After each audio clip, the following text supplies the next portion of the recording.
The idea was born, as most of our terrible ideas were, during a sweltering July afternoon in Ohio. The four of us were sprawled across the faded floral couch in my parents' basement, sweating through our t-shirts and trying to ignore the drone of the lawnmower outside. There was me, Jake. I was 17 and, I suppose, the designated chronicler of our collective stupidity, mostly because I was the only one who ever bothered to write anything down. My sister, Mia, a year younger, was the pragmatist, the one who always had a first aid kit and a healthy dose of skepticism for our plans.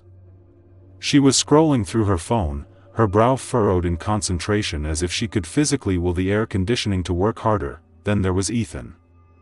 Ethan was our cousin, my mom's sister's kid, and he was built like a linebacker with a brain wired for chaos.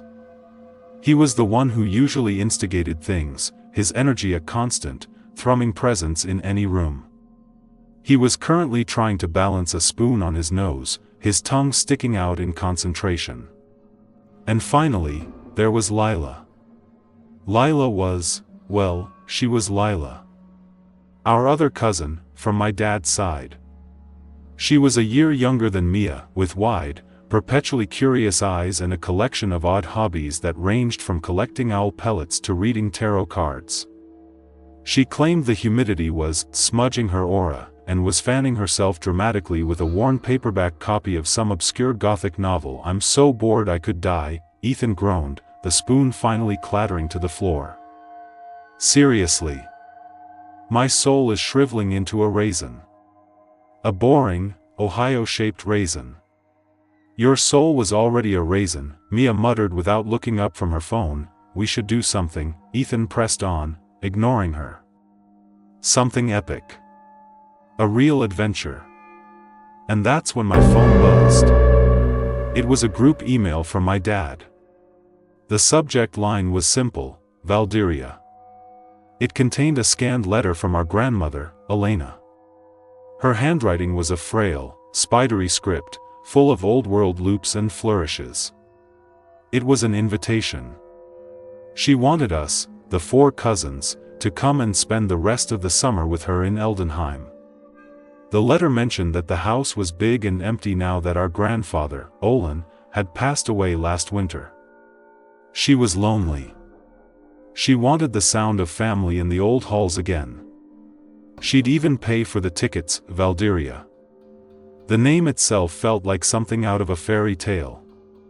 It was a tiny, fictional sliver of a country wedged between Germany, Austria, and the Czech Republic, a place that time seemed to have forgotten. We knew it mostly from our grandfather's stories, tales of deep, dark forests, crumbling castles, and folklore that always seemed a little too grim for bedtime. Eldenheim, the village where he was born and where he and Grandma Elena had retired, was, by all accounts, the middle of nowhere. "No way," Mia said, finally looking up. "Valdiria? Like, actually?" Lila's eyes were wide. "Grandpa Olin's house? The one by the Whispering Woods?" Ethan shot up from the couch, his boredom instantly evaporated. "A haunted forest? A creepy old house in some forgotten European village? Dude. We are so in." And just like that, the plan was set.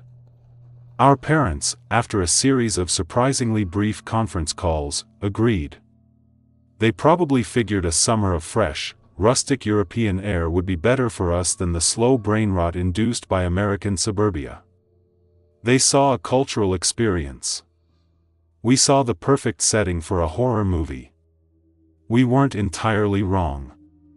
The horror part, at least, the 2 weeks leading up to the trip were a blur of packing and preparation.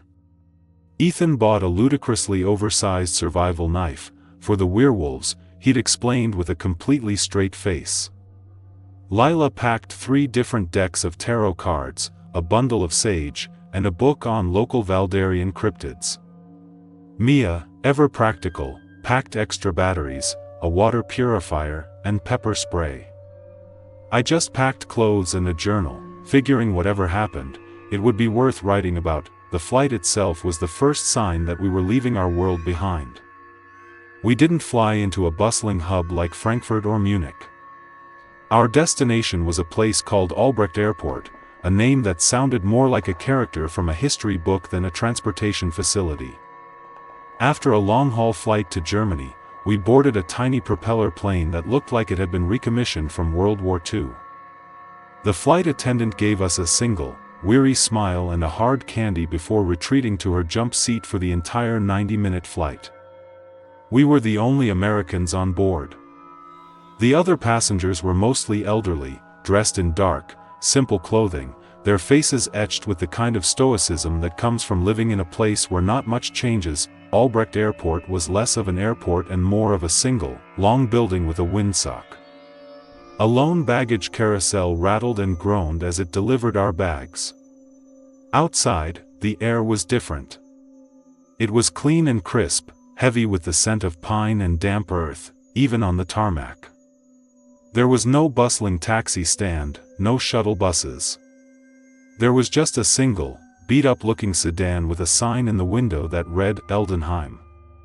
Our driver was a man named Stefan, whose face was a road map of wrinkles and whose entire vocabulary seemed to consist of a series of grunts and a single, heavily accented word, ja. The drive was tense. We left the quaint, storybook architecture of the town around the airport and plunged into a landscape that grew wilder and more foreboding with every kilometer. The smooth asphalt gave way to a cracked, uneven road that wound its way through hills so dense with trees they seemed to swallow the sunlight. The sky, a brilliant blue when we'd landed, now seemed overcast, trapped by the towering pines that crowded the road that we passed no other cars. There were no towns, no gas stations, no billboards. Just endless, suffocating forest. Ethan, for the first time, was quiet, his face pressed against the glass. Mia was checking the non-existent signal on her phone every 30 seconds. Lila was clutching her sage bundle like a rosary.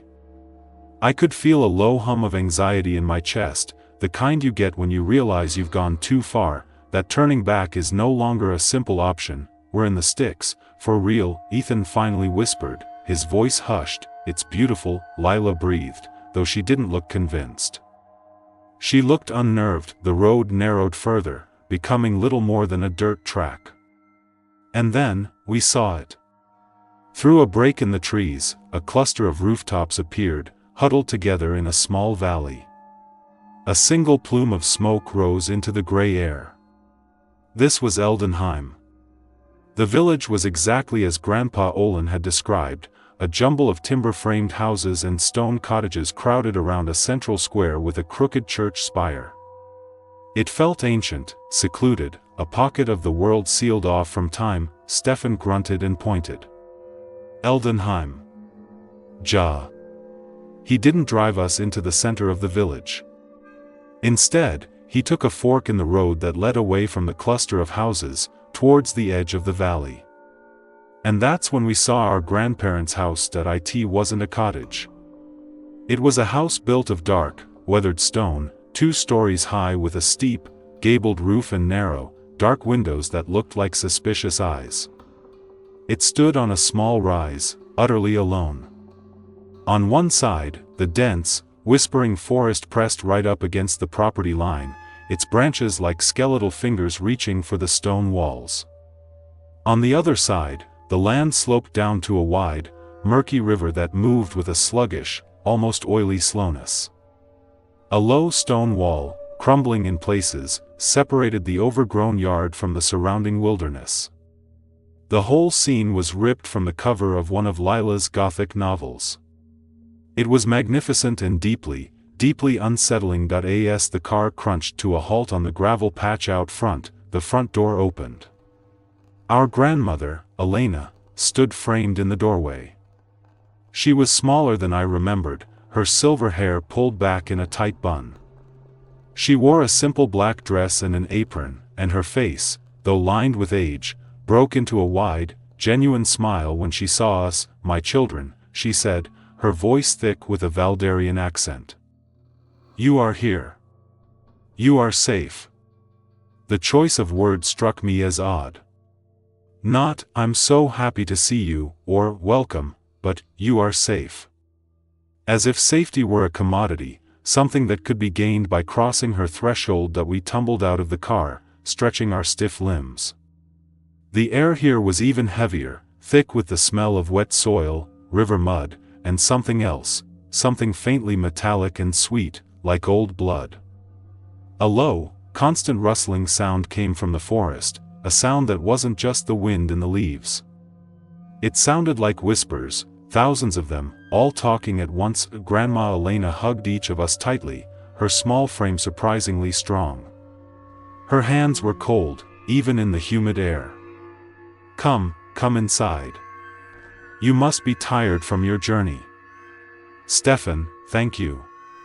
She handed the silent driver a few crumpled bills, and with another grunt, he got back in his car and drove away, leaving us in a profound silence broken only by the river and the woods. The inside of the house was just as imposing as the outside. A vast, central hall was dominated by a sweeping wooden staircase. The air was cool and smelled of beeswax, old paper, and dust. The furniture was dark, heavy wood, carved with intricate patterns of leaves and animals. A single, large oil lantern, its brass base polished to a high shine, sat on a table in the center of the hall, casting a warm, flickering glow that seemed to push back against the shadows clinging to the corners of the room. The light from the narrow windows was weak, and even though it was only late afternoon, the house was filled with a perpetual twilight. Upstairs, the lights flickered as we hauled our bags down a long, carpeted hallway. "The wiring is old," Grandma Elena called from the bottom of the stairs. "Like me."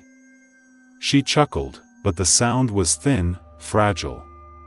The floorboards creaked with every step, and I had the distinct, unnerving feeling that the sounds were echoing us, coming from other parts of the house where no one was walking. That my room was at the end of the hall, with a window that looked directly out into the forest.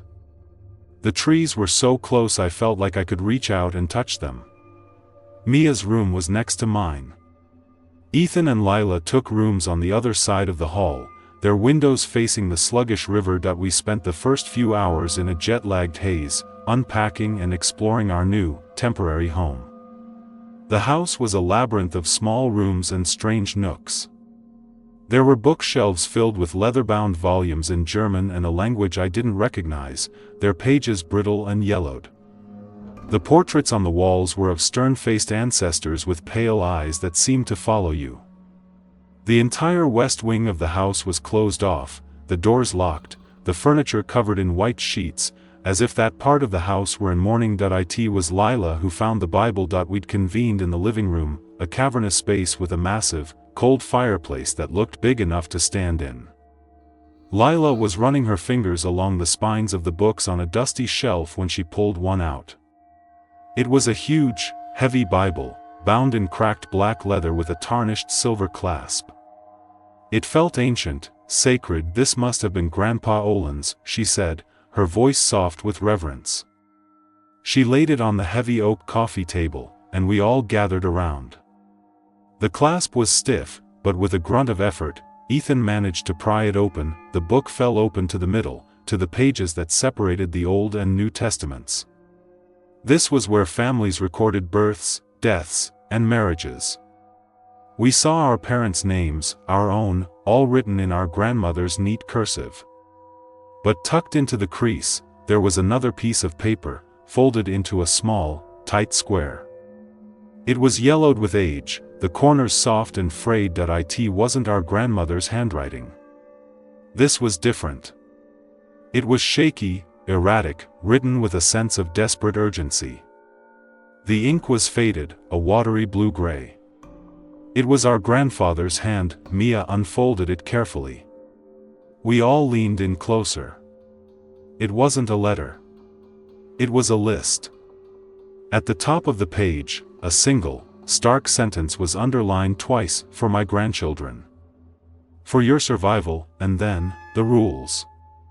There were 10 of them. We read them in silence, the only sound in the room the frantic thumping of my own heart. The rules never open the attic door after dusk, stay away from the river after it rains. Do not mention the name carved on the cellar wall. If you hear whistling from the woods, do not whistle back, always keep the windows in the west wing of the house latched, no matter how warm it gets. Never bring anything from the forest into the house.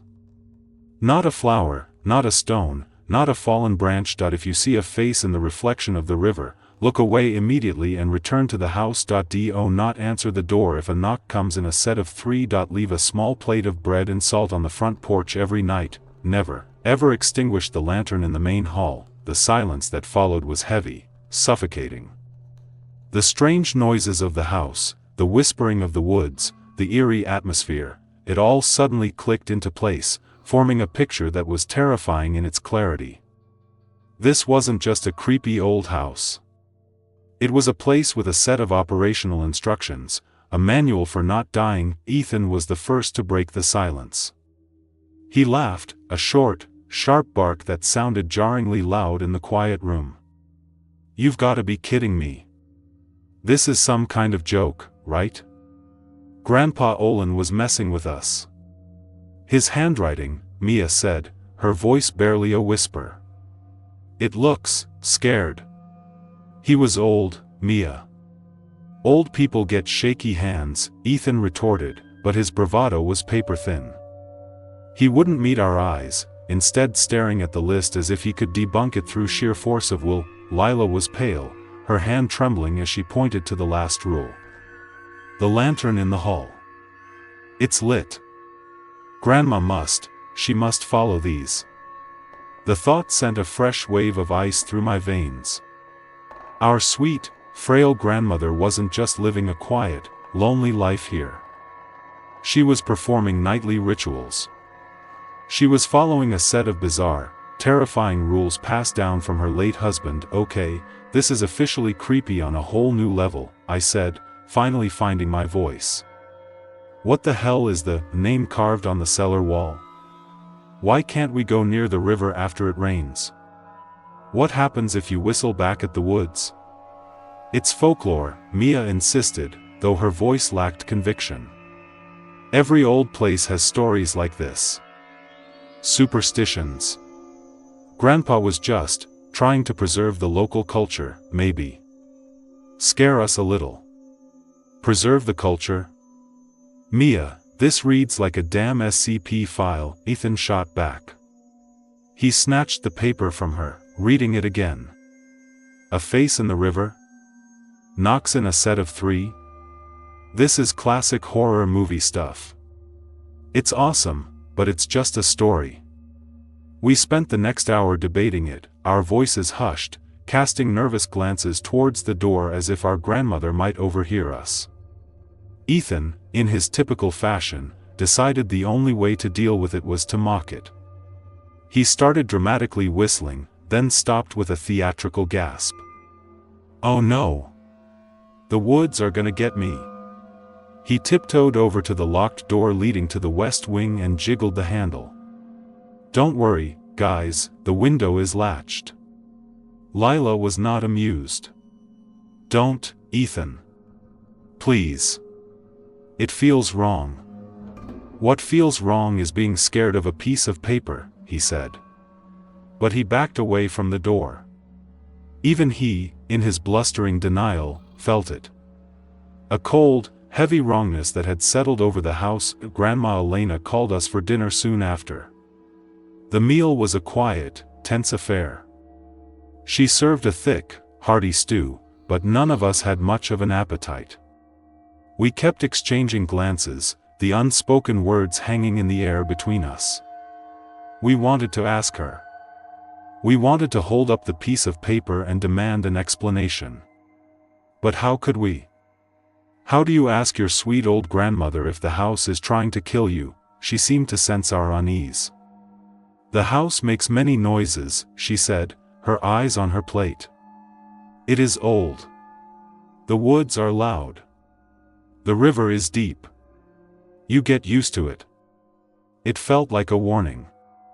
A deflection. As we were finishing, a low rumble echoed from outside. I looked at the window. The sky, which had been a slate gray, was now a bruised, angry purple. A storm was rolling in from the direction of the forest. The wind picked up, rattling the window panes. And then, the rain began. It wasn't a gentle summer shower. It was a downpour, a deluge. The rain hammered against the roof and the glass, a frantic, percussive sound that drowned out everything else. The lights, which had been merely flickering before, now began to fail in earnest, plunging us into darkness for a few seconds at a time before stuttering back to a weak, anemic glow. In those moments of blackness, the only light was the steady, unwavering flame of the lantern in the hall. Rule #10. My mind immediately flashed to rule number 2. Stay away from the river after it rains. The mood at the table shifted instantly from tense to terrified. We all knew. We all thought of it at the same time. Ethan's fork clattered onto his plate. Mia's knuckles were white where she gripped her water glass. Lila looked like she was going to be sick. I think I'm gonna turn in, Mia said, her voice shaky. Jet lag is hitting me hard. It was a weak excuse, but we all seized it. One by one, we excused ourselves, leaving Grandma Elena alone at the head of the long, dark table. Her face was grim in the flickering light. She didn't try to stop us. She just nodded slowly, her eyes full of a deep, ancient sadness. We huddled in the upstairs hallway, a silent, terrified council. The rain was a deafening roar. Every so often, a flash of lightning would illuminate the hall, throwing our long, distorted shadows against the walls. This is insane, Ethan whispered, but the mockery was gone from his voice. It had been replaced by a raw, nervous energy. We're all freaking out because of a thunderstorm and a creepy note. Did you see Grandma's face? Lila countered, her voice trembling. She knows. She knows what happens when it rains. So what are we supposed to do? Just lock ourselves in our rooms all night? Ethan scoffed. He started pacing, the floorboards groaning under his weight. He was like a caged animal. The rules, the fear, it was all closing in on him, and he didn't know how to handle it except by pushing back. I can't do this. I can't just sit here waiting for a ghost to show up. I need some air. Are you crazy? Mia hissed, grabbing his arm. Did you not read the rule? Stay away from the river after it rains. The river is right outside your window. I'm not going to the river, he snapped, shaking her off. I'm just gonna open the door and stand on the porch. Get some fresh air. The porch is not the river. See? Logic. He was rationalizing, twisting the words to fit his own desperate need to not be controlled by them. Before we could stop him, he turned and stomped down the stairs. We heard the heavy front door creak open, and a blast of cold, wet air rushed up the stairwell, carrying the scent of rain and river mud. Ethan, you idiot! I yelled, starting after him.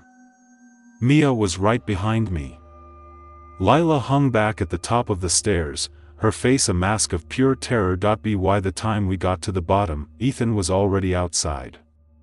He wasn't on the porch. He was standing in the yard, his face turned up to the sky, letting the rain soak him. He was maybe 50 feet from the house, a dark silhouette against the storm-lashed landscape. And he was walking, slowly but deliberately, down the sloping lawn. Towards the river. What is he doing? Mia screamed over the wind. It's like he's in a trance, I said, my blood running cold. His movements were stiff, unnatural. He wasn't walking like Ethan. We ran out after him, shouting his name. The wind tore the words from our mouths. The rain was blinding, plastering our hair to our faces and soaking our clothes in seconds. He didn't seem to hear us. He just kept walking, his sneakers sinking into the sodden grass. He reached the low stone wall that bordered the property and, without breaking stride, climbed over it. He was on the muddy bank now, just feet from the water's edge. The river was transformed. It was no longer slow and murky. The rain had turned it into a churning, angry torrent of brown water, debris swirling in its powerful current. "Ethan, get back here!" I screamed, my voice raw. He stopped then, at the very edge of the bank. He stood there for a long moment, his back to us, staring down into the violent water. Lightning flashed, and in that brief, stark illumination, I saw it. He wasn't looking at the water. He was looking into it, as if something was holding his gaze. His body was rigid, his shoulders tensed. "Something's wrong," Mia sobbed next to me, clutching my arm. "Jake, we have to get him." We started forward, slipping and sliding in the mud. And that's when it happened. It was so fast. One moment, he was standing there. The next, he was gone. There was no stumble, no fall. It was as if a giant, invisible hand had simply yanked him forward, pulling him into the raging river with incredible force. There was a splash, instantly lost in the chaos of the storm, but no scream. He just vanished. We stood there, frozen in disbelief, staring at the spot where he had been. The river churned on, indifferent. "Ethan!" Mia's shriek was a sound of pure, primal terror. We both scrambled forward, our feet sinking deep into the cold mud at the river's edge. We peered into the darkness, into the angry water, calling his name over and over until our throats were raw. But there was nothing. No sign of him. The river had taken him. I don't know how long we stood there screaming his name. It felt like an eternity. Finally, a new light joined the frantic strobing of the lightning. It was the warm, steady glow of the lantern from the hall. Grandma Elena was standing on the porch, holding it aloft.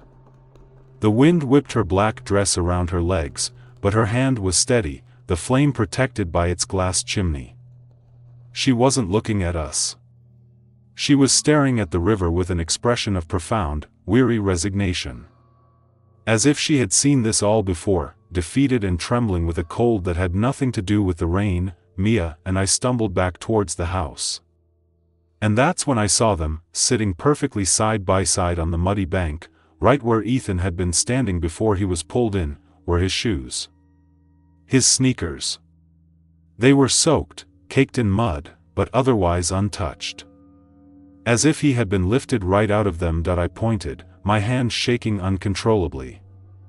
Mia followed my gaze and a choked, guttural sob escaped her lips. The sight of those empty shoes was more horrifying than anything I could have ever imagined. It was the chilling, undeniable proof. Ethan was gone. And the rules were real. The world after Ethan was gone was a place of surreal, muffled silence. The storm had broken by dawn, leaving behind a world washed clean and unervingly bright. The sky was a pale, indifferent blue. The birds in the whispering woods chirped as if it were any other morning. But inside the dark stone house, a new and terrible silence reigned, a vacuum carved out by the absence of Ethan's loud laugh, his restless energy, his very presence. He was a 180-pound void that had been ripped from our center, and the gravity of his non-existence threatened to pull us all apart. We spent the first hour huddled in the living room on the floral couch, wrapped in dry blankets Grandma Elena had given us, shivering uncontrollably. It wasn't from the cold of our rain-soaked clothes. It was a deep, cellular cold, the kind that shock drills into your bones.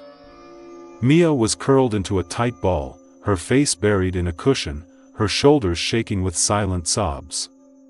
Lila sat ramrod straight, her wide eyes fixed on the empty space in front of her, her skin the color of milk.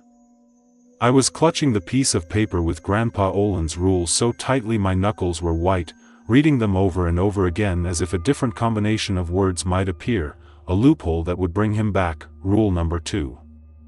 Stay away from the river after it rains. It was so simple. So clear.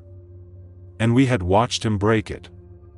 We had watched the consequence. Grandma Elena came in and set a tray of steaming mugs on the coffee table. Herbal tea. The scent of chamomile and mint filled the air, a scent of comfort so completely at odds with our reality that it felt like a slap in the face. She didn't speak. She moved with a slow, deliberate grace, her face a mask of sorrow that was terrifyingly ancient, as if she were grieving not just Ethan, but a long line of ghosts. Finally, I couldn't take the silence anymore. My voice, when it came out, was a ragged, broken thing. What was it? Grandma Elena paused, her back to us.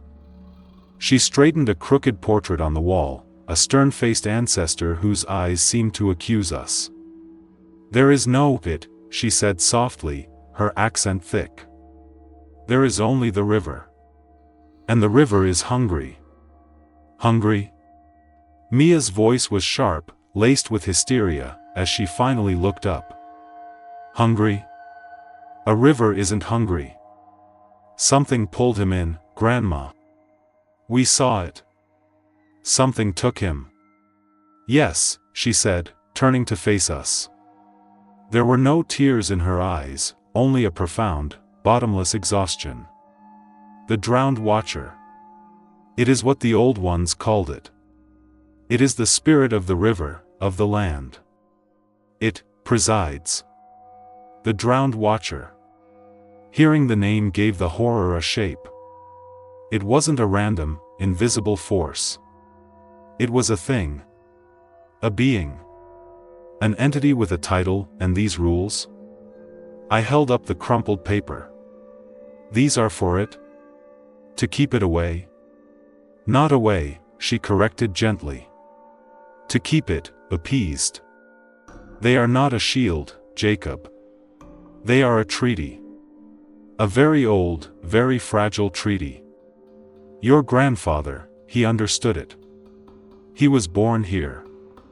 He knew the terms. Then why bring us here?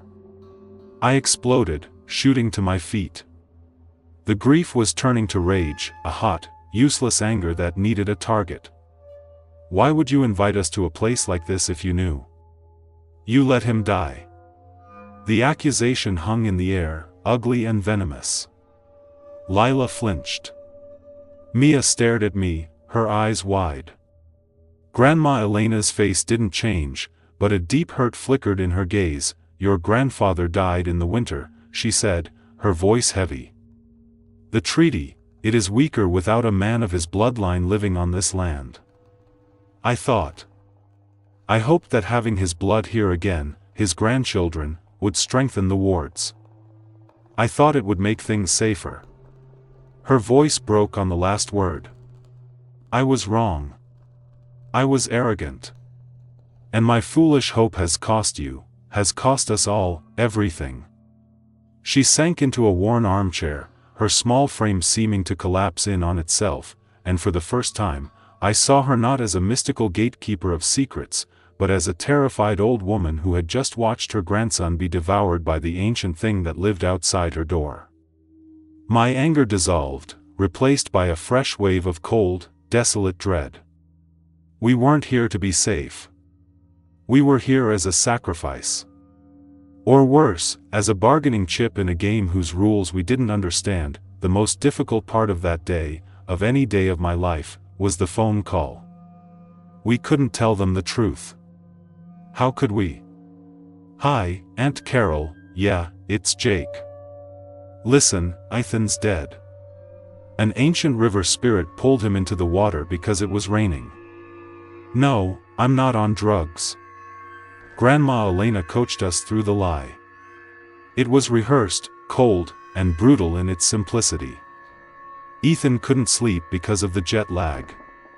He went for a walk by the river to clear his head, even though she'd warned him it was dangerous after the storm. The bank was slick with mud. He must have slipped. The current was too strong. It was a tragic, terrible accident that I was the one who had to make the call. My hand was shaking so badly I could barely dial the numbers. Hearing my aunt's cheerful, unsuspecting voice on the other end of the line was like a physical blow. I recited the lie, my voice a monotone, the words tasting like ash in my mouth. The silence on the other end was followed by a sound of confused denial, then a sharp, piercing wail of agony that I will hear in my nightmares for the rest of my life. I hung up the phone and threw up in the kitchen sink. The world outside the stone house was now our enemy. The local authorities came, a single, portly policeman from Eldenheim named Officer Richter. He listened to Grandma Elena's story, nodding slowly, his face etched with a practiced sympathy that didn't quite reach his eyes. He looked at the river, which was now calm and placid again, and shook his head. He wrote in his notepad. He told us the river rarely gave back what it took. There would be a search, of course, but we shouldn't get our hopes up. As he was leaving, he paused on the porch and looked not at us, but at the dark line of the woods. "It is a sad thing," he said, his voice low. "This land, it has a long memory. You must be very careful." He looked at Lila, his gaze lingering on her for a beat too long. Especially the youngest. He left, and the three of us were alone again with our grief and our terrible secret. We were adrift. Our parents would be arriving in a few days, consumed by their own sorrow, but they would never know the truth. They would never understand the prison we were in. We started to follow the rules with a new, fanatical devotion. They were our religion now, our only shield against the Watcher. Every night, before dusk, we would check and recheck the latches on the windows of the sealed west wing, rule number 5. We gave the cellar door a wide berth, a palpable aura of cold dread seeming to radiate from the wood, rule number 3. We flinched at every bird call from the forest, terrified it might be a whistle we were tempted to return, rule number 4. And every single evening, Mia would take on the ritual of placing a small, white plate with a piece of bread and a little mound of salt on the front porch, rule number 9. She performed the task with the grim solemnity of a priestess, never looking out into the yard for longer than she had to.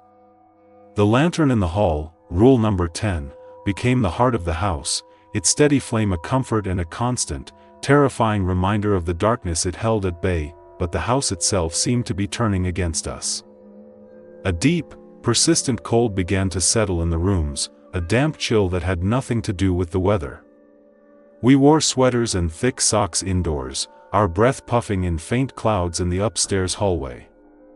The cold was worse near the walls, as if the stones themselves were leaching warmth from the air, and then the handprint started. Mia saw the first one.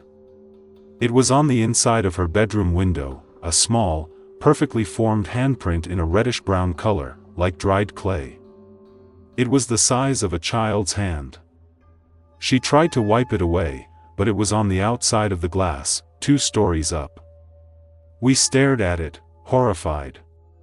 The next morning, there were 2 more, one on the mirror in the bathroom and another smeared on the wall at the top of the stairs. They were always cold to the touch, and they carried a faint, coppery smell. We didn't tell Grandma Elena. We didn't have to. We saw her one afternoon, quietly wiping a print from a hallway wall with a damp rag, her expression grim and defeated. The next day, it was back in the exact same spot. My nights became a new kind of hell. I started dreaming of Ethan. It was the same dream every time. I was underwater, suspended in a vast, murky, silent green space. The pressure was immense, a heavy weight on my chest that made it impossible to breathe. Below me, in the crushing abyss, I would see him. He wasn't dead, not in the way I understood it. He was just there. Floating. His eyes were open, wide and pleading. He would see me, and his mouth would open, forming my name, Jake, but no sound would come out, only a slow stream of silvery bubbles. He would reach for me, his movements slow, languid, like a man trapped in honey. There was an agony in his eyes that was worse than any scream. He was trapped. He was conscious. And he was begging me for help. I would wake up gasping, my sheets soaked in sweat, the feeling of crushing water pressure lingering for hours. The dream felt like a message, a warning. The Watcher didn't just kill its victims. It kept them. Mia, in her grief, became a researcher. She couldn't accept that there wasn't a way to fight back. She spent her days poring over the old books in the living room, many of them in a spidery German script she painstakingly translated with her phone. Most of it was boring local history, crop yields, church records, mayoral lineages. But in a thick, untitled volume bound in what looked like deerskin, she found a chapter on local folklore, on the Aberglaube, superstitions. It spoke of the Flusswater. The river watcher. It described the spirit as an ancient, territorial entity, older than the village itself. It claimed the river and the woods beside it as its domain. The chapter spoke of a pact made by the first settlers of Eldenheim. The family that built our house on the edge of its territory would act as its wardens, its keepers, honoring its traditions and, in turn, protecting the rest of the village from its hunger. The rules were not just for the family, they were a shield for all of Eldenheim. The book described the Watcher as patient, cunning. And it said the spirit had a preference. It savored innocence. Then, she found the journal. It was hidden in a loose floorboard under the bed in the master bedroom, our grandparents' room, which we hadn't dared to enter until now. It wasn't our grandfather's. The handwriting was feminine, elegant, and dated back to the late 1800s. It belonged to an ancestor named Anneliese. Anneliese's journal was a record of terror. It described the same cold, the same strange noises, the same rules of appeasement. She wrote of losing her brother, Klaus, to the river. But it was one passage, dated a week after her brother's death, that made Mia come running to find me, her face ashen, the open journal trembling in her hands. The pastor came today. He said what I already knew in my heart to be true. The Watcher is cruel in its appetites. It takes a toll. He told me the stories of the old families, the ones who tended the pact before us. The Watcher always claims the youngest first. A tithe of youth to sharpen its hunger for the feast to come. My sweet little Liesel is now the youngest. May God have mercy on us. I see how it looks at her from the water's reflection. It knows. I read the passage, and my blood turned to ice. My gaze shot across the room to where Lila was sitting by the window, sketching in a notepad. Lila. Our quirky, sensitive, funny cousin.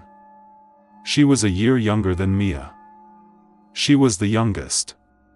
She was Liesel. Officer Richter's words came back to me, especially the youngest.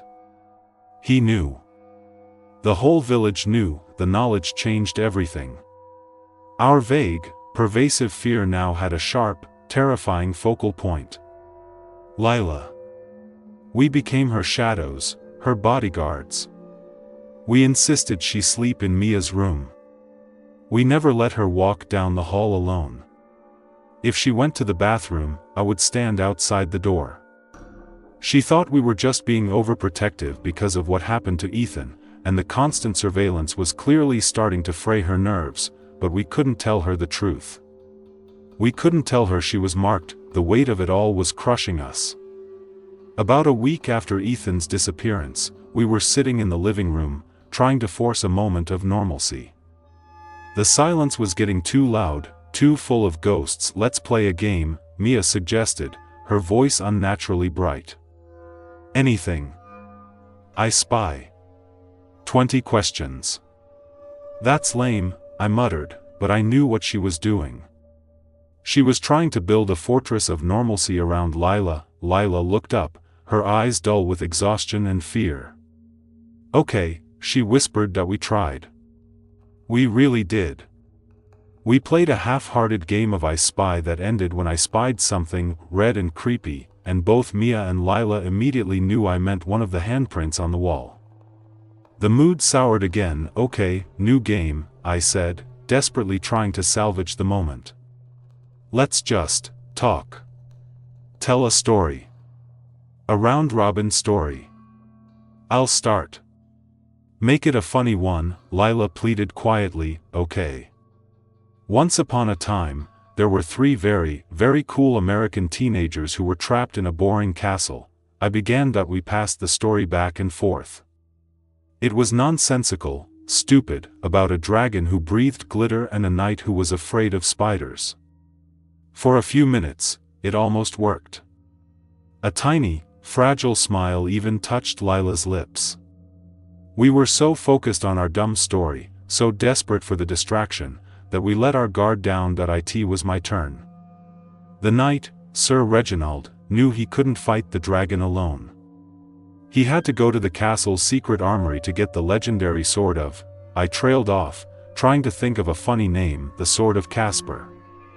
Lila chirped, jumping into the story with a flicker of her old, quirky self. Because the dragon's name was Melchior, so they could be the three wise dragons, get it? The name hit the air and shattered the fragile piece of the room. Casper, Mia and I froze. Our blood ran cold. I had been down in the cellar once, with Grandma, to fetch a jar of preserves. I had seen the name. It was carved deep into one of the ancient stone support pillars, the letters crude and angry. Casper. Rule number 3. Do not mention the name carved on the cellar wall. Lila looked at our faces, her fleeting smile vanishing. What? What's wrong? For a second, there was only a ringing silence. I prayed I had imagined it. That it was a coincidence. That the rule was just a superstition, and then, the sound began. It wasn't a loud noise. It was a deep, resonant groan that seemed to come from everywhere at once, from the ground beneath our feet, from the stone walls around us, from the dark, whispering forest outside. It was a sound of immense pressure, of something ancient and vast stirring from a long slumber. The floorboards vibrated. The teacups on the tray rattled together. What was that? Lila whispered, her eyes wide with terror. The house is old, I said, my voice a strangled croak. It's just settling. But I knew it was a lie. We all did. The groaning from outside grew louder, deeper. It wasn't the house. It was the forest. It sounded like 1,000 giant trees bending to the breaking point, a chorus of deep, wooden agony. We rushed to the window, the one that looked out over the front yard towards the woods. The sun was beginning to set, painting the sky in shades of orange and blood red. And in the deepening gloom, at the edge of the tree line, they were there. They weren't there before. I knew they weren't. My eyes scanned the familiar shapes of the pines and oaks, but now, there were other shapes among them. Tall, impossibly thin figures. They were the color of shadow and twilight, so dark they were almost invisible against the backdrop of the woods. They weren't moving. They were just standing there, dozens of them, their forms barely distinguishable from the tree trunks they stood beside. They had no faces, no features, but we could feel their collective gaze fixed on the house. On us. That we had been watched before, we knew that. But this was different. The breaking of rule number 3 had done more than just anger the watcher. It had called its servants. It had turned our sanctuary into a fortress under siege. Lila let out a small, choked cry and pointed a trembling finger. They're watching us. We were trapped. The drowned watcher was in the river behind us. And now, a silent, shadowy army was guarding the woods in front of us. The rules were tightening, the walls were closing in, and we all knew, with a certainty that was colder and sharper than any fear we had felt before, that the watcher was done waiting. The feast was about to begin. The world outside our windows had become a prison yard. The shadow figures in the woods remained, a silent, unmoving audience to our terror. They didn't approach the low stone wall. They didn't have to. Their presence was a constant pressure, a physical weight on the house and on our minds. They were tall and unnaturally thin, their forms blurring into the trees behind them, but the longer you looked, the more distinct they became. They weren't wearing clothes, their bodies seemed to be made of compacted shadow and dried leaves. They had no faces, just smooth, dark expanses where features should be, yet we felt their collective gaze on us every second of every day. The whispering woods no longer whispered, it watched. Lila's accidental utterance of the forbidden name had broken a seal. The rules, which we had clung to as our only salvation, now felt like flimsy suggestions, guidelines that the entity we now knew as the Drowned Watcher and its silent servants were beginning to ignore. The house, our supposed sanctuary, had become a cage. The groaning we'd heard from the forest that night had subsided, replaced by a silence that was somehow worse, a patient, observant, predatory silence. Sleep became a luxury none of us could afford. Every creak of the old house was a footstep. Every gust of wind rattling the glass was the scrabbling of shadowy fingers. Mia moved her mattress into my room, and Lila slept on a pile of blankets on the floor between us. We huddled together for warmth against the unnatural cold that now seemed to seep from the very marrow of the house's stone bones, but it was a futile gesture. We were three islands of terror, moored together in a sea of darkness. My nightmares of Ethan became more vivid, more insistent. He was no longer just floating in the green abyss. Now, he was clawing at the murky water, his face a mask of silent, screaming agony. He would point, not at me, but upwards, towards a surface I could never see. He wasn't begging for help anymore. He was trying to warn me. I'd wake up with my heart hammering against my ribs, the name Lila a phantom echo in my mind. The Watcher had taken the tithe.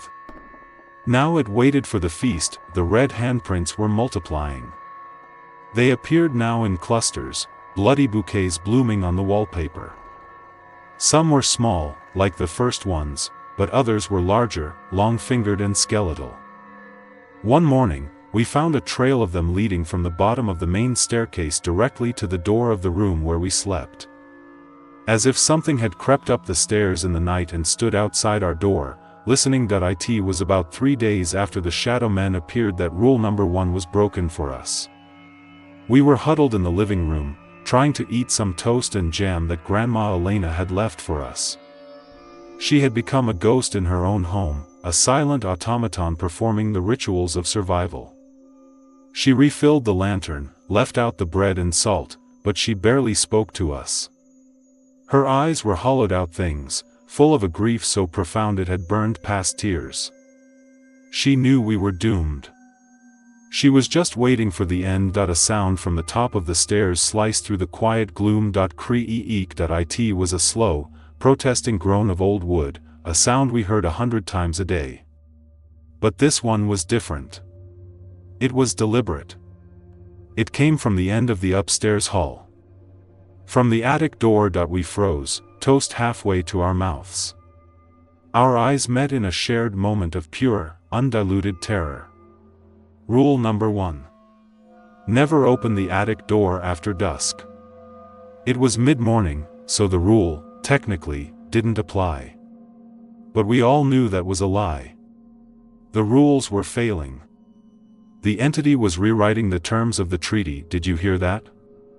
Lila whispered, her voice trembling so hard she could barely form the words. Mia nodded slowly, her face pale. The attic. We sat there for a full minute, straining to hear anything else. There was nothing but the frantic pounding of our own hearts. It's probably just the house, I said, the lie thin and weak even to my own ears.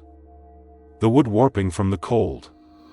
No, Mia said, her voice firm. She was terrified, but her fear was hardening into a new, grim resolve. She stood up. I'm going to look. Are you insane? I hissed, grabbing her arm. We don't know what's up there. This is how it happens in the movies, Mia. The stupid character goes to check on the noise.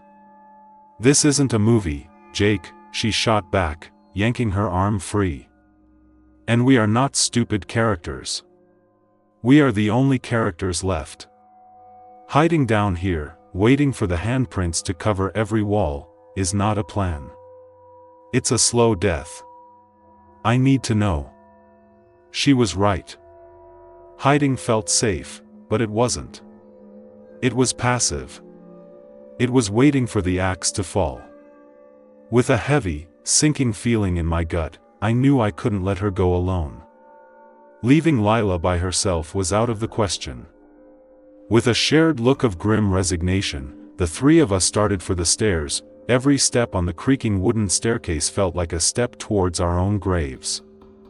The upstairs hall was colder than ever, our breath pluming in front of us like dragon's smoke. The trail of red handprints on the wall seemed to guide us, leading us toward the end of the hall, to the small, unassuming door set into the ceiling that it was open. Just a crack, maybe 6 inches. A square of profound, absolute blackness hung in the opening. The pull-down string, which should have been hooked to the wall, was dangling, swaying gently in a draft we couldn't feel. We stood beneath it, staring up. The air flowing down from the opening was stale and smelled of dust, dried herbs, and something else, something metallic and faintly sweet. The same scent I'd smelled outside when we first arrived. The scent of old blood. I need a flashlight, Mia whispered. I ran back to my room, my feet pounding on the floorboards, and grabbed the heavy mag light I had packed. My hands were shaking so hard I almost dropped it twice. When I got back, Mia was already positioning the small wooden step stool that sat in the hall beneath the opening. She climbed onto it, her movement steady and determined. Mia, wait, I pleaded, my voice cracking. Let's just close it and pretend we never saw it. It's too late for that, she said without looking at me. She took the flashlight, clicked it on, and aimed the bright, stark beam into the darkness. She poked her head through the opening. She was silent for a long moment. I could see the muscles in her back tense. Mia. What do you see? Lila asked, her voice a tiny, frightened squeak. Mia didn't answer. She pulled her head back down, her face a mask of horrified disbelief. She looked at me, her eyes wide, and I could see the reflection of the flashlight beam trembling in her pupils. You need to see this, she said, her voice hollow. Both of you. My heart felt like a block of ice in my chest, but I knew I had to. I climbed the stool after she got down, my legs unsteady. I took a deep breath, stuck my head into that black, waiting space, and flicked the beam of the flashlight around. My stomach dropped. That it wasn't a normal attic filled with dusty boxes and old furniture. It was a shrine. The space was small, cramped under the steep gabled roof. The floorboards were bare, but in the center, directly under the peak of the roof, was a crude altar made of flat, dark stones stacked on top of each other. River stones. The altar was covered in strange artifacts, bundles of dried herbs tied with twine, pieces of blackened driftwood that resembled twisted human forms, and an array of small, handmade dolls woven from straw and river reeds. But it was what was on the wall behind the altar that made me gasp, a strangled, choking sound. The rough wooden planks were covered in names, dozens of them, gouged into the wood with something sharp. Some were old and faded, barely legible. Others were clearer. Klaus. Liesel. I recognized them from Annalise's journal. They were names of the dead. Names of the sacrificed, and at the very bottom of the list, horrifyingly new, the letters raw and splintered, was a name that had been scratched into the wood with a frantic, desperate energy. Ethan. I felt a wave of nausea so strong I had to pull my head out of the opening, stumbling back off the stool. I leaned against the wall, gasping for air. The image of his name burned into my retinas. This house wasn't a sanctuary. It was a ledger. It was a monument to the Watcher's hunger, a place where the family recorded its grim transactions with the monster in the river. Lila saw the look on my face and started to cry, silent, terrified, tears streaming down her cheeks. What is it, Jake? What did you see? I couldn't speak. I just shook my head, but Mia, ever the pragmatist, ever the one who believed in facing the truth head-on, no matter how ugly, answered for me. "It's a list," she said, her voice devoid of emotion. "Of everyone who's been taken. Ethan's name is on it." She turned to me, her eyes hard. "Grandma did that. She must have come up here after he was gone. And she carved his name into the wall." The betrayal was so profound, so monstrous, it was almost impossible to comprehend. Our grandmother wasn't just a victim. She was a participant. A scribe for the beast. That discovery was the breaking point. The fragile unity we had forged in our shared terror shattered. Mia's grief, which had been simmering as a desperate need for answers, now boiled over into a cold, hard rage. I, on the other hand, felt a strange, horrifying sense of clarity. The pieces were slotting together, forming a picture of such epic, generational horror that it dwarfed our own small tragedy. This wasn't random. It was systematic. The truth, the real, complete truth of it, came to me that night. I couldn't sleep. The image of Ethan's name on that wall was a repeating loop in my mind. I needed answers. I thought of my grandfather. A man I remembered as kind, gentle, with a sad smile and stories of the old country. He had written the rules. He had lived here his whole life before moving to America, and he had chosen to return here to die. Why? I remembered Grandma Elena's words, "The treaty, it is weaker without a man of his bloodline living on this land." That I thought of the books, of Annalisa's journal. I thought of the locked west wing, a part of the house sealed off like a tomb. And then I remembered something else. My dad had once mentioned a safe my grandfather kept, a small, heavy iron box where he kept his important papers. "Your grandpa trusts old steel more than he trusts newfangled banks," he'd said with a laugh. I had no idea if he'd brought it with him to Valdiria, but it was a lead. It was something. While Mia and Lila slept the restless, twitching sleep of the terrified, I slipped out of the room. I took the mag light and a small crowbar I'd seen in the shed out back. I felt like a thief in my own family's home. The house was quiet except for the low moan of the wind outside. The shadow people were still there, I knew, a silent army in the dark. That I went to my grandparents' bedroom. The air in there was colder than anywhere else in the house, thick with the scent of lavender and old age. I searched the room, my flashlight beam cutting through the darkness. I looked in the closet, under the bed, behind the heavy dresser.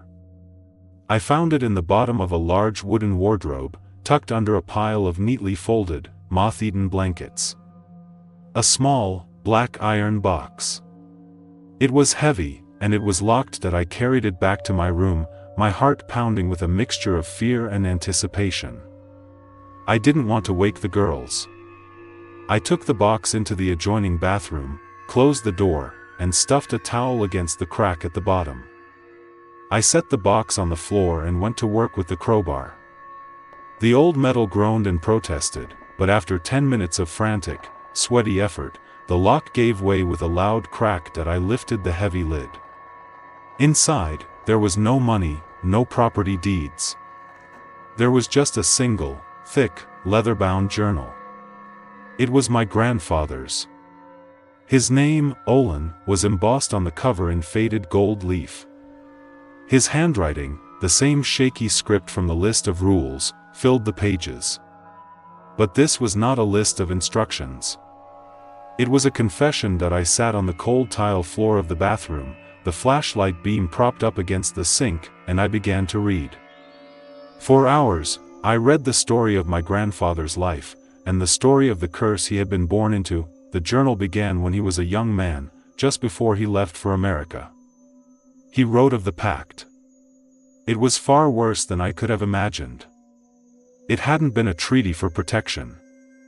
It had been a sacrifice. Generations ago, the Drowned Watcher had been a malevolent, untamed force, its hunger extending beyond the river and into the village of Eldenheim itself. It took children, livestock, anyone who strayed too close to the woods or the water.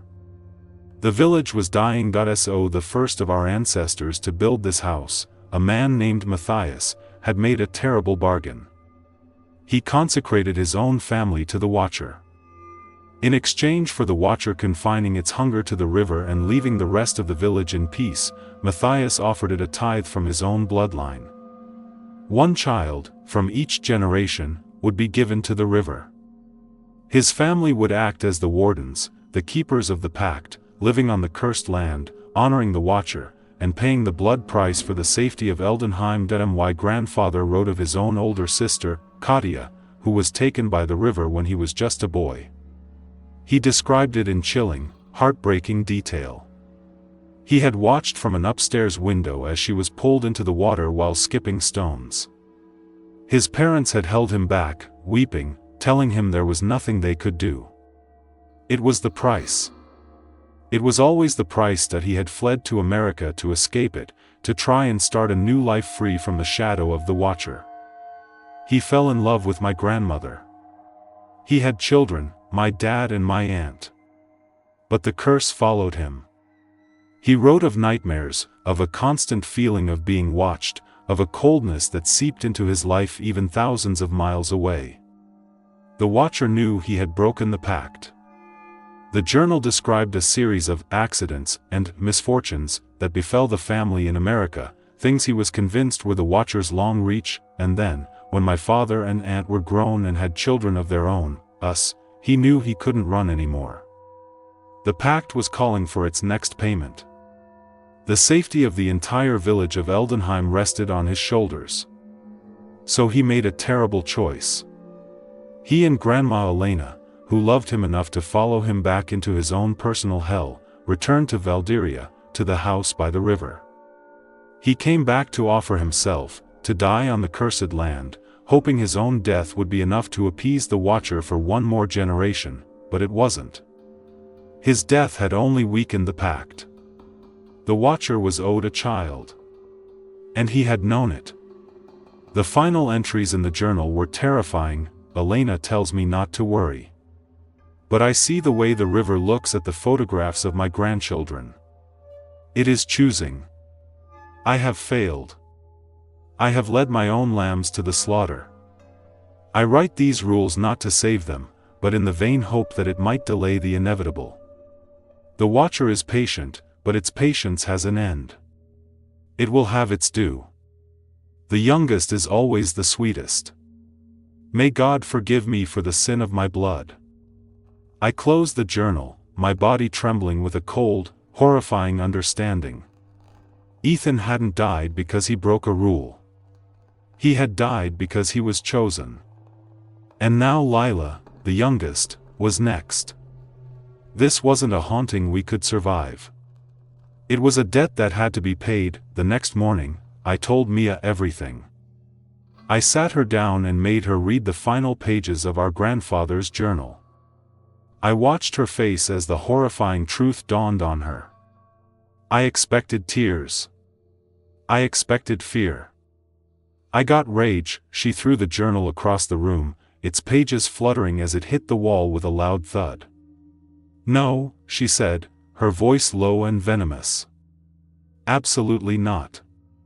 Mia, you read it, I said, my own voice hollow. It's a pact. A blood sacrifice. There's nothing we can do. Nothing we can do, she wheeled on me, her eyes blazing with a fire I had never seen before. I am not going to sit here and let that thing in the river take my cousin because our great-great-great somebody was a superstitious coward who sacrificed his own family. This isn't the Dark Ages, Jake. There has to be a way to fight it. Fight it? How? With what? It's an ancient river god, Mia. We're teenagers with a flashlight and a crowbar. Ethan is gone. Grandpa is gone. His sister is gone. They're all on the list in the attic. This thing is undefeated. Then it's time it lost, she snarled. She began pacing the room, her mind working, her terror transmuting into a desperate, dangerous plan. The journals, all of them, they talk about appeasement. Offerings. Pacts. It's a transaction.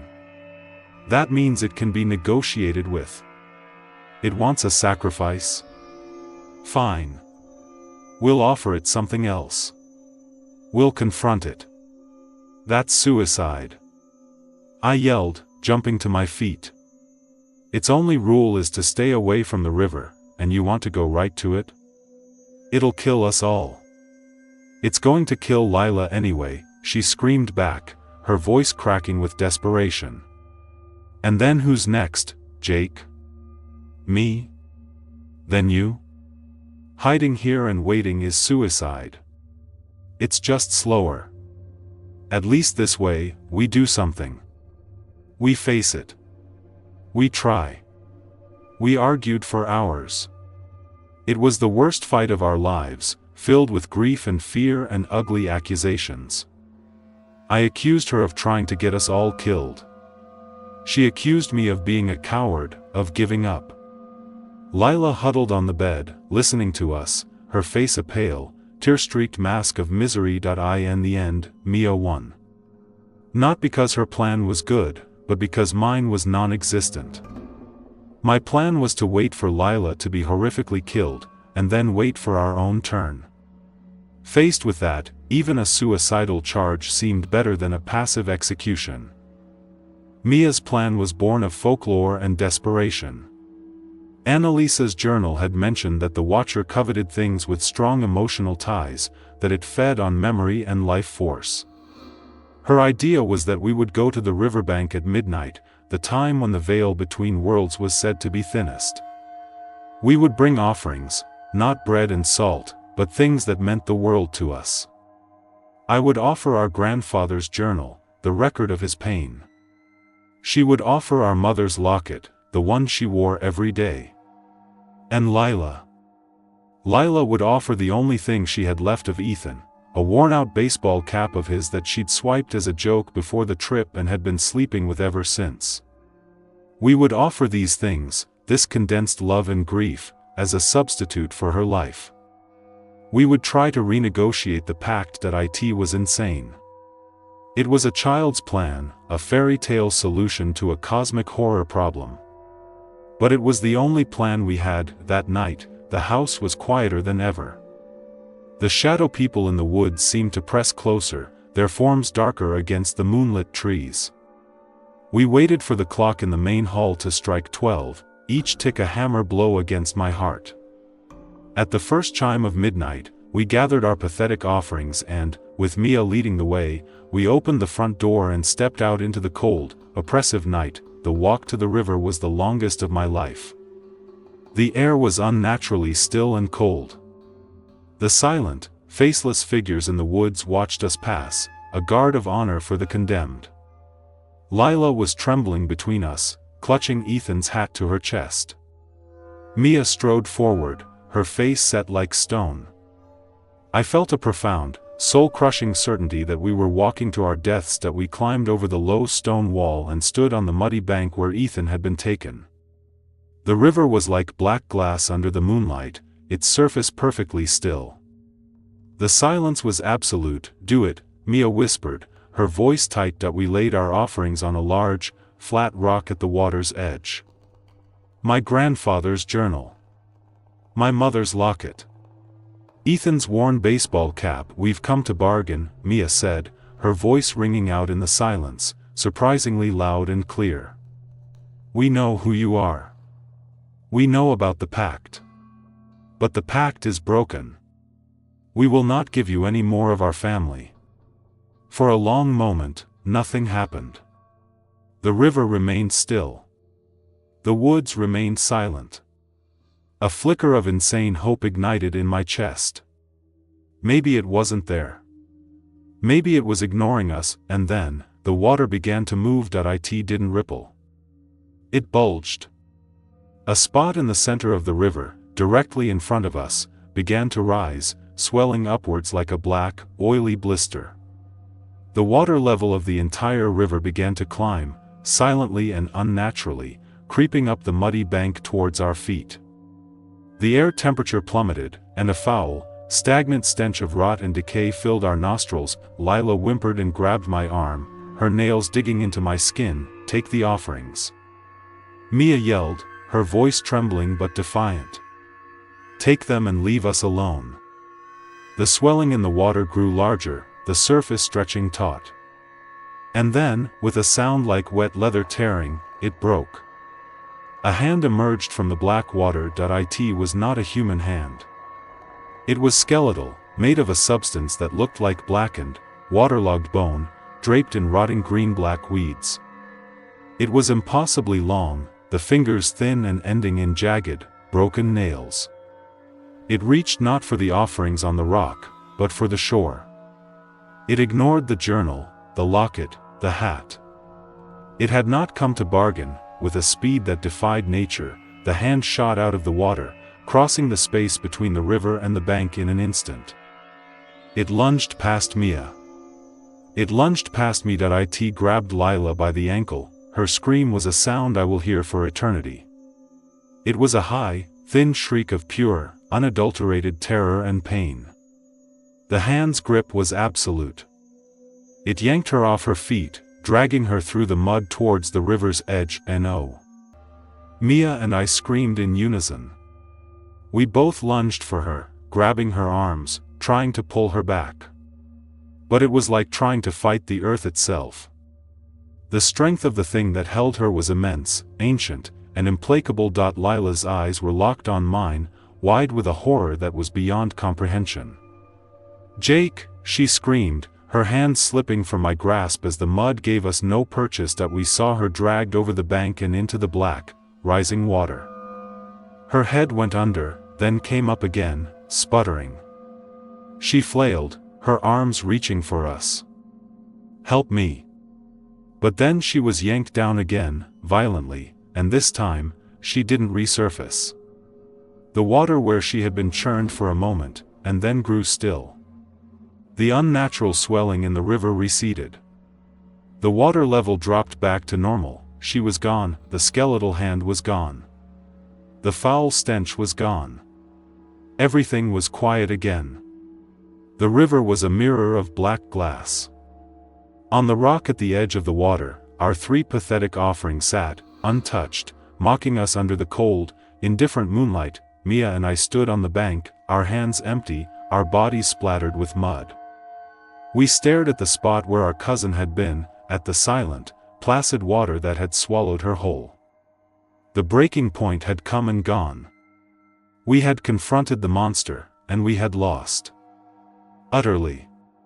Helplessly, Mia fell to her knees, a raw, guttural wail of pure agony tearing from her throat. It wasn't a cry for help. It was a sound of absolute desolation. I remained standing, frozen, the world narrowing to a single point of black, horrifying reality. Two were gone.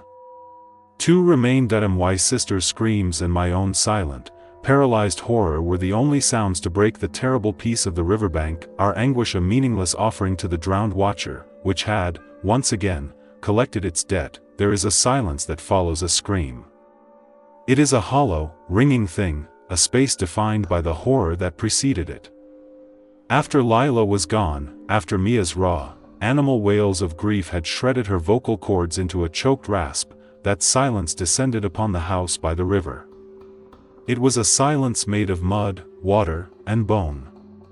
A silence that was heavier than stone, colder than the grave. Mia did not speak again.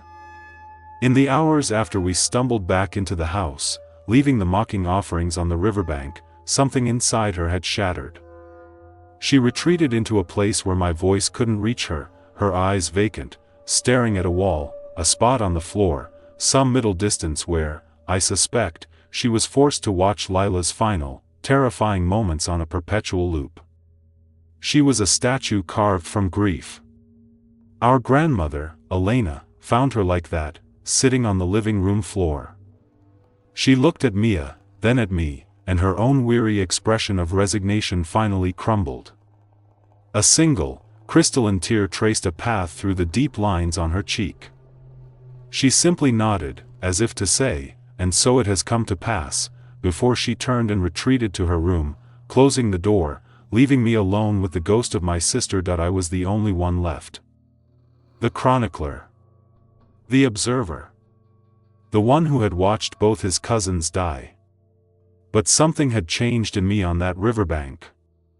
The fear, the icy, paralyzing terror that had been my constant companion since we'd found Grandpa Olin's rules, had burned away, leaving behind a cold, hard, empty space.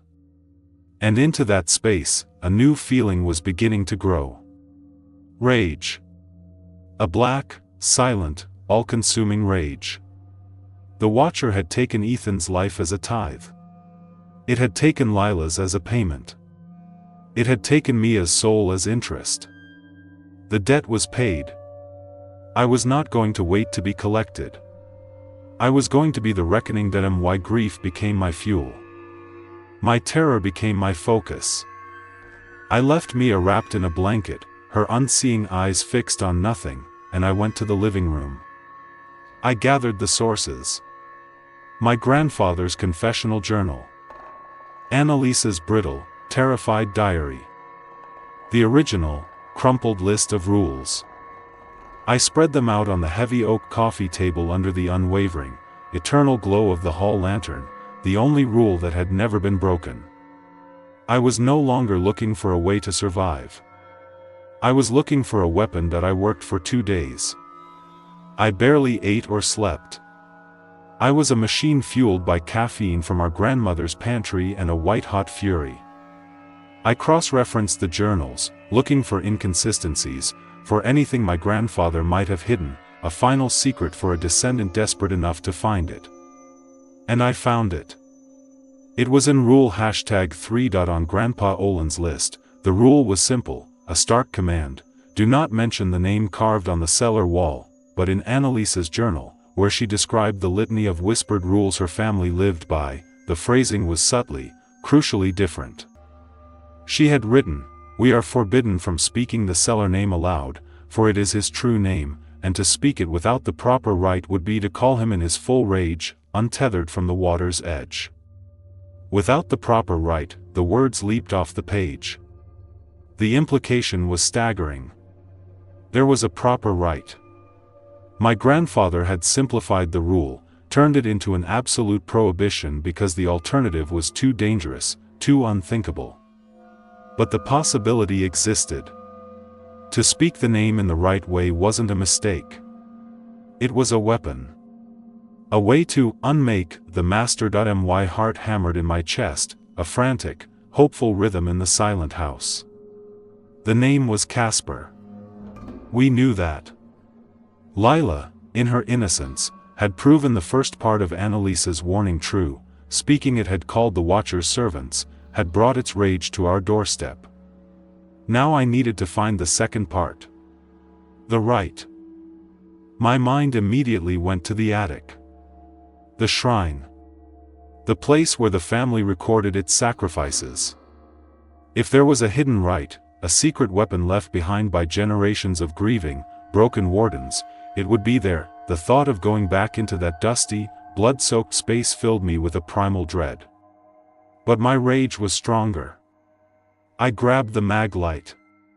As I passed the locked door to the west wing, I noticed something new. The red handprints, which had previously covered the hall, were now gone. In their place, the wallpaper was blistered and peeling, as if from extreme cold.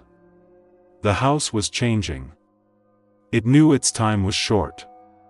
It knew a final confrontation was coming. That I pulled down the attic stairs and climbed into the oppressive darkness, the beam of my flashlight cutting a nervous path through the gloom. The altar of river stone stood as it was, a monument of our failure. The names were still gouged into the wall: Klaus, Liesel, Katja, Ethan. I ran my fingers over my cousin's name, the wood still raw. A fresh wave of fury washed over me. I searched the small, cramped space with a frantic energy. I looked under the altar, behind loose planks in the floor. I tore apart the small, twisted straw dolls, hoping to find a hidden scroll, a key, anything. I found nothing but dust and dried-out reeds. Defeated, I sank to the floor, the beam of my flashlight pointed at the ceiling. And that's when I saw it. It wasn't in the altar, it was above it, scratched into the central roof beam, so faint it was almost invisible in the shadows, was a symbol, a circle with a vertical line running through it, like a simplified version of the lantern in the hall. And next to it, a few words in the old Valdarian German dialect. My high school German was rusty, but I could piece it together: Nenn den Meister, in Aufselosen. Blut de Buns must die Klinge halten. Name the master to unmake him. Blood of the pact must hold the blade, the blade. I scrambled back to the altar, my eyes scanning the collection of twisted driftwood and bundled herbs. There, tucked behind a larger piece of wood, almost completely hidden, was the hilt of a dagger. I pulled it out. It was old, the iron blade rusted and pitted, the hilt a simple wrap of blackened leather. It was ugly, crude, but it felt heavy in my hand. It felt purposeful that I had it. The formula. The rite was a trinity, the true name of the spirit, a ritual blade, and the blood of the family bound by the pact. My blood. A final, willing sacrifice, not of life, but of will. An offering of defiance. I scrambled out of the attic, clutching the dagger, my mind racing. I had the right. I had the weapon. I just needed to confirm the name. I needed to go to the cellar. As I closed the attic hatch, I heard a sound. A soft, wet, sliding noise. It came from down the hall. I aimed my flashlight in its direction. A red handprint on the wall, one I'd missed near Mia's old room, was moving. It pulsed, the color deepening from a rusty brown to a wet, arterial red. And then, with a sickening, slurping sound, it began to peel itself away from the wallpaper. It dropped to the floor, no longer a two-dimensional stain, but a three-dimensional object of terror. It was a disembodied hand made of what looked like wet river clay and congealed blood, and it scuttled across the floorboards on its fingertips like a grotesque spider. Then another peeled off the wall. And another. Within seconds, the hallway was filled with them, a swarm of crawling, disembodied limbs, all scuttling towards me. The house was fighting back. I turned and ran, my heart exploding in my chest. The little horrors were faster than they looked.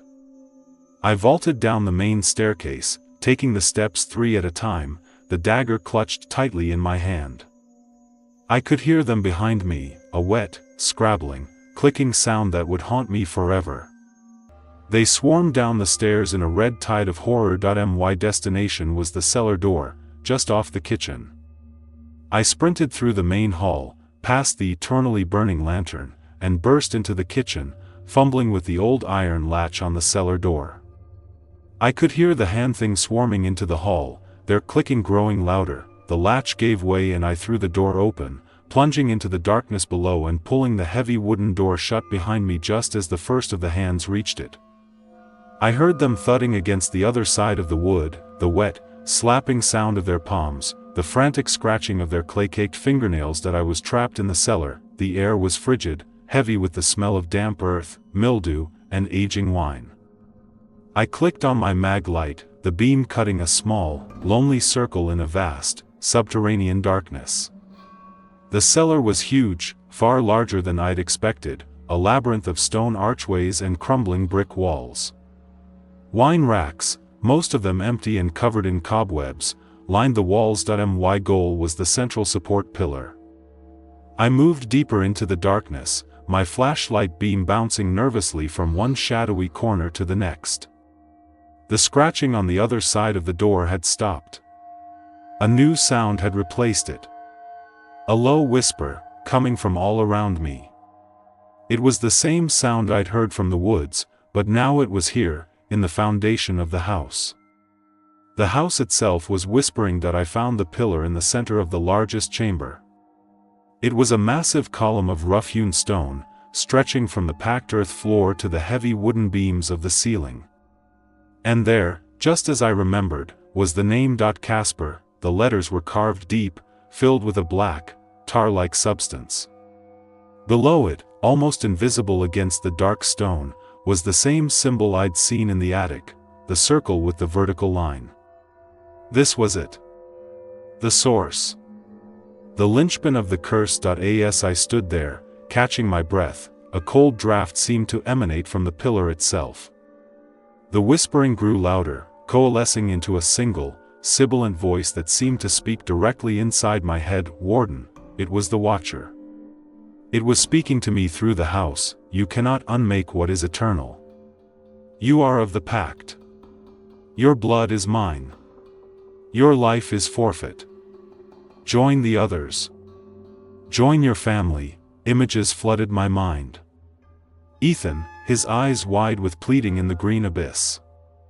Lila, her face a mask of terror as she was pulled into the black water.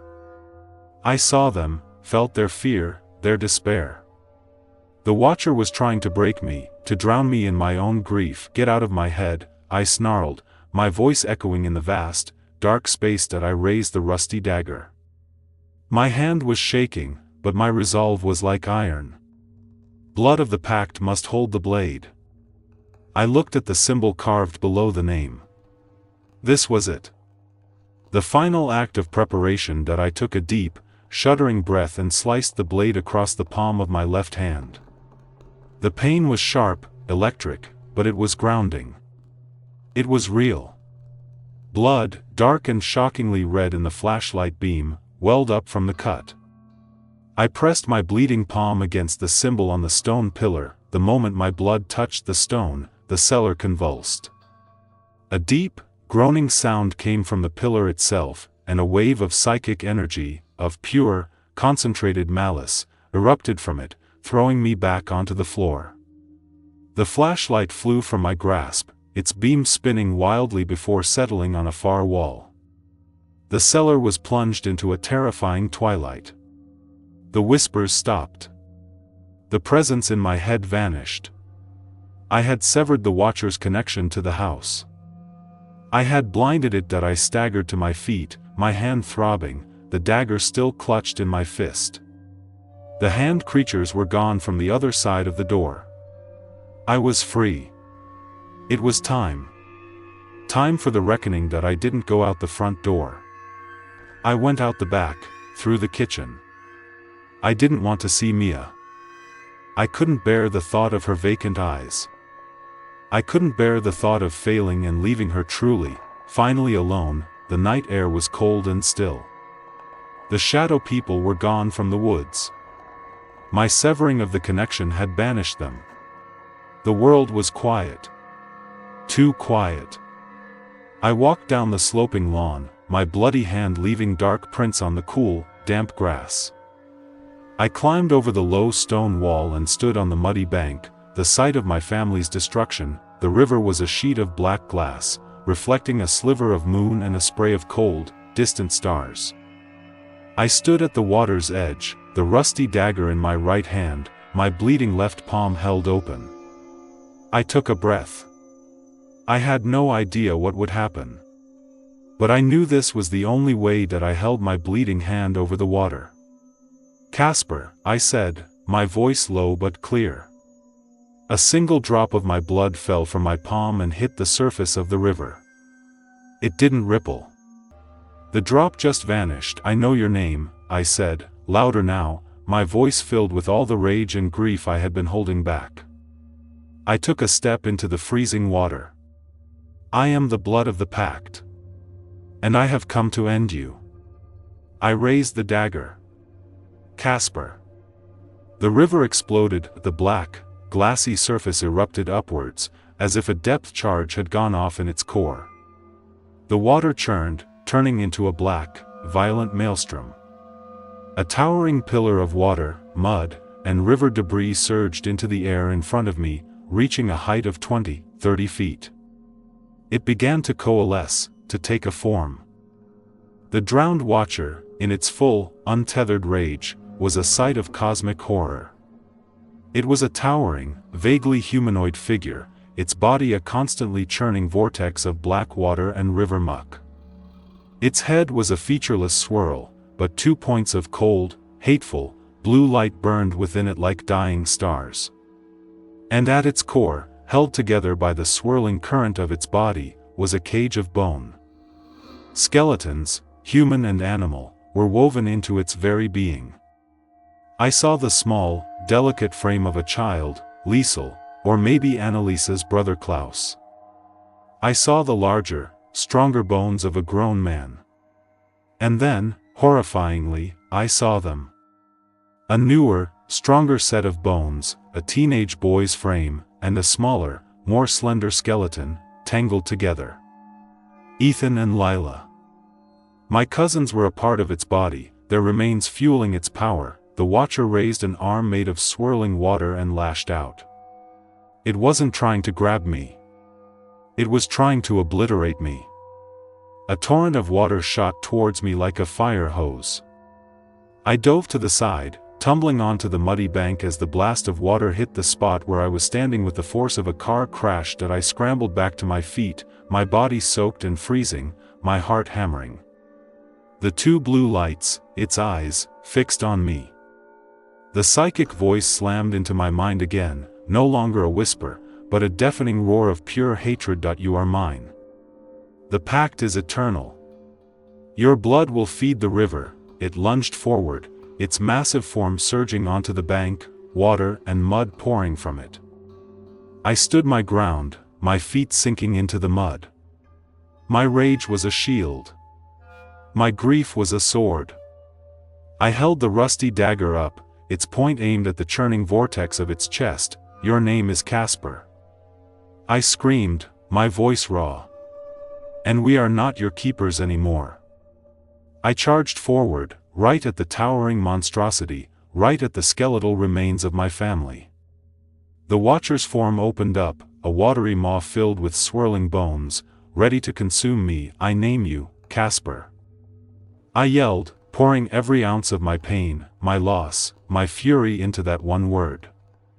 I thrust the dagger forward, into the heart of the maelstrom. The moment the blade, slick with my blood, entered the creature's core, a soundless scream erupted, a psychic shockwave that threw me back and shattered the night. The Watcher's form convulsed violently. The two blue eyes flared, burning with a light as bright as the sun, and then they extinguished. The churning water lost its cohesion. The towering figure collapsed, the water crashing down onto the riverbank in a massive, cleansing wave that washed over me. The bones, freed from their watery prison, clattered to the ground, falling into a simple, mundane pile of calcium and memory, and then, silence. A true, deep, peaceful silence that I lay on the muddy ground, soaked, freezing, and utterly spent. The river was just a river, flowing peacefully under the moon. The pile of bones, which included the remains of my cousins, was just a pile of bones. The oppressive, ancient weight of the curse was gone. The air was light. The house on the hill behind me was just a house. It was over. I had won. Slowly, I pushed myself to my feet. I looked at the old stone house, and I saw a light on in an upstairs window. A figure was standing there. Mia. The psychic backlash, the shattering of the curse she had been so attuned to, must have jolted her back that I turned away from the river and the sad, terrible pile of bones, and I walked back towards the house, back towards my sister. Back towards what was left of my life that we left the next day. We didn't pack. We just walked out the front door, leaving everything behind, the journals, the dagger, the ghosts. We left the door open. We didn't look back. We walked the long, dirt road to Eldenheim, and from there, we found our way back to the world. The days that followed are a blur of officials, of embassies, of tearful phone calls and a long, silent flight home. We told them we were the only survivors of a flash flood. It was a lie, but it was a truth they could understand. Months have passed. We live with our aunt now, Ethan's mother. The three of us, a broken, makeshift family, trying to glue the pieces of our lives back together. Mia speaks again, but her voice is quiet, her eyes distant. She has nightmares. We both do, but my nightmares are different. They aren't of monsters or drowning. They are of silence. Of peace. And that is what scares me the most. Sometimes, late at night, when the house is quiet and I'm lying in bed, I can still feel it. A faint, phantom coldness in my left hand, the one that bore the scar from the dagger. A strange connection to water, the sound of a faucet dripping seeming to echo in my bones, and sometimes, very rarely, when I am just on the edge of sleep, I hear it. It is faint, distant, a memory on the edge of the wind. It is the sound of a carefree, happy laugh. Ethan's laugh, and I am left with a single, chilling question that coils in the pit of my stomach. Did I break the curse, or did I just inherit it? Is the watcher gone, or has it just found a new warden? The river is worlds away, but I feel its pull every single day. My name is Jake. And I am terrified that I'm next.